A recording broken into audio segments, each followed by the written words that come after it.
For a change, President Aquino had a meeting with school children. He admitted before the young students that the president's task is not easy, particularly if he has to ensure that the needs of 95 million Filipinos are met. Rocky Ignacio filed this report. President Aquino discussed significant issues concerning the country. The president met the students in a forum-type held at the Learning Tree Child Growth Center Incorporated in Quezon City. The president is amazed how these young students are abreast of the latest developments in the country, like the territorial claim in the West Philippine Sea, the administration's daang matuwid of good governance, and the president as a leader and a brother for his four sisters. On the maritime issues, the president explained that the Philippines will not go into war with China and that the government will resolve the issue peacefully. What we try to do is protect our rights, but that doesn't necessarily mean we have to go to war with China. No, don't forget that there are 1.3 billion Chinese in the People's Republic of China. We are 95 million Filipinos. No, they are a world superpower. They are a nuclear power, and it doesn't help us, nor does it help the Chinese to go into war. So that when we protect our rights, we can go to court. Now, amongst the forum that we can go to is a body under the UN called the International Tribunal on the Law of the Seas, where we can case. And we think we have a very good case. And once that tribunal recognizes it, or other fora that we can go to, then China will have to recognize our rights.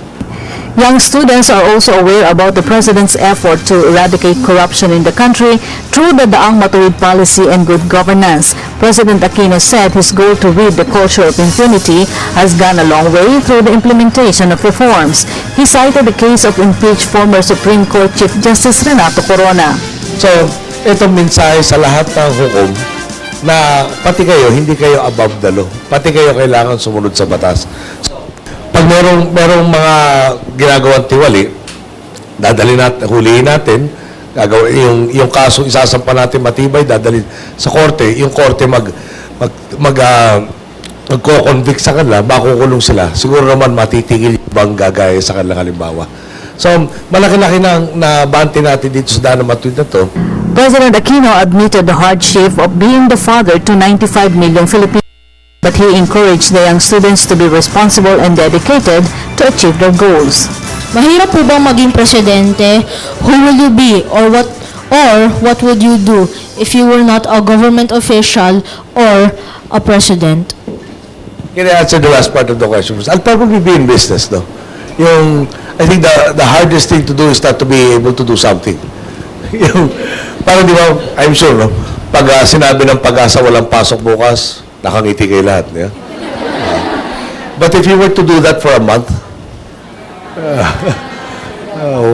month na, anong gagawin natin to araw na to? So, to occupy my mind and to continue parang the challenges, I'd probably be doing a business that I'd be interested in.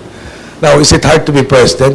I'll leave it to your imagination. No? Pero I'm responsible for 95 million Filipinos.